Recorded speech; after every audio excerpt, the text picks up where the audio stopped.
I think Brexit can be stopped. I think you've seen that there are different currents in the United Kingdom now pushing either for a revocation of Article 50, pushing for a people's vote or a second referendum, and people just want to remain in the European Union and forget that all this has ever happened.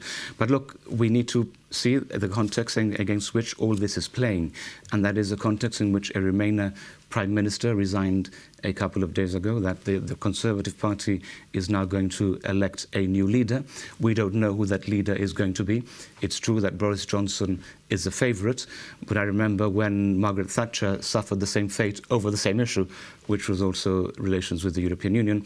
We ended up with John Major as Prime Minister. Nobody really expected that. So I think one thing we've learnt with Brexit, and indeed with Conservative Party leadership elections, is to expect the unexpected.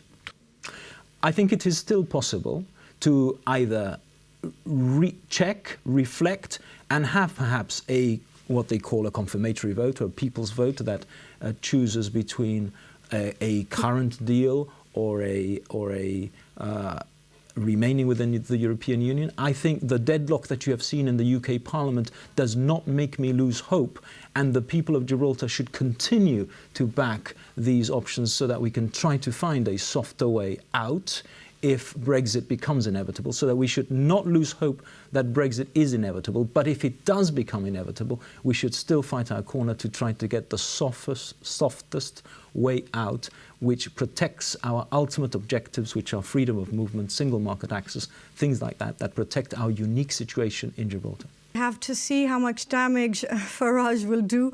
Will the Tories come back from such a humiliation, from what's going on in Westminster? How is that going to play out? They have a very different set of parameters which they will be evaluating this evening than the ones that Gibraltar has. In England, as we know, Westminster is in total meltdown. There's an absolute crisis. So for them, it'll also be a kind of vicarious referendum, but for different reasons than for us.